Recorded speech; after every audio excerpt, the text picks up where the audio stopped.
Greetings, all. Reflecting on your week 5 conversation regarding working with an adolescent girl who had concerns with alcohol. Um, this was yet another wonderful conversation. Your personal stories, very tragic personal stories, related to alcohol demonstrate the prevalence of the problem. There are very few lives that have not been touched by alcoholism in one way or another. And so this topic was very important and timely. There's an issue here that several people alluded to, which is the combination of the adolescent brain not being fully developed. Therefore, adolescents are not fully aware of the consequences of their actions. They are also immortal by their own definition, really don't have a sense of their own mortality. And because of their because of their stage of brain development, risk-taking is a prevalent behavior. So the combination of risk-taking behavior and this sense of not being vulnerable can be deadly in some cases. And you combine that with the enormous peer pressure that you discussed, and you have quite a toxic cocktail.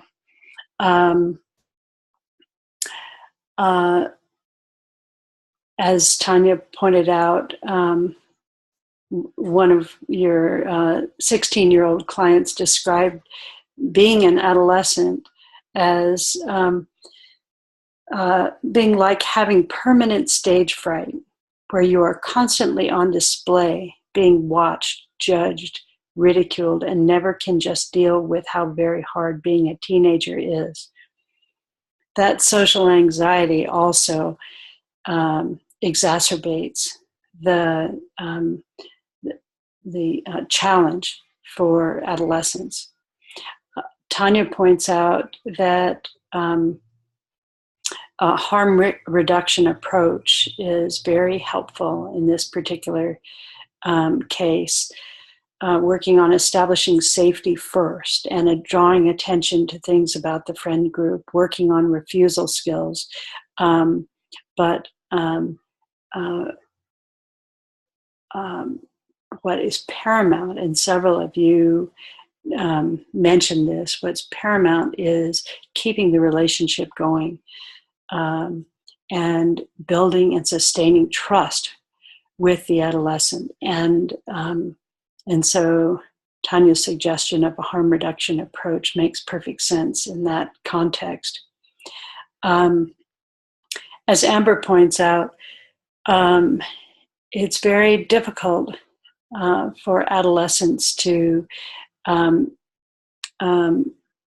resist parental models when parents are normalizing and modeling drinking, particularly drinking to excess.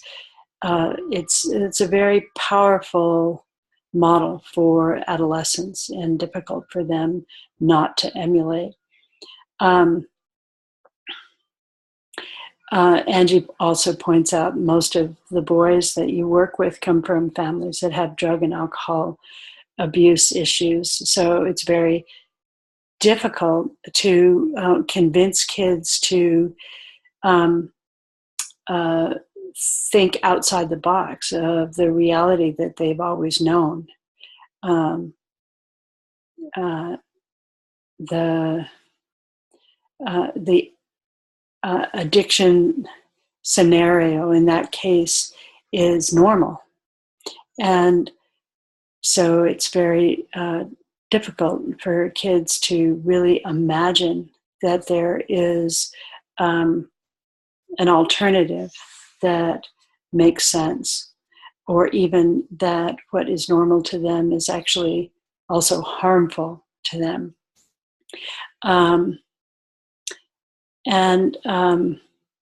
There's general agreement among you about the usefulness of motivational interviewing in the interest of keeping the relationship solid with the adolescent, and also helping the adolescent think critically about her own situation. So that was that was quite a lively exchange you had. Overall, this was a very rich and textured conversation, and you have yet again risen to the challenge. And I look forward to this coming week.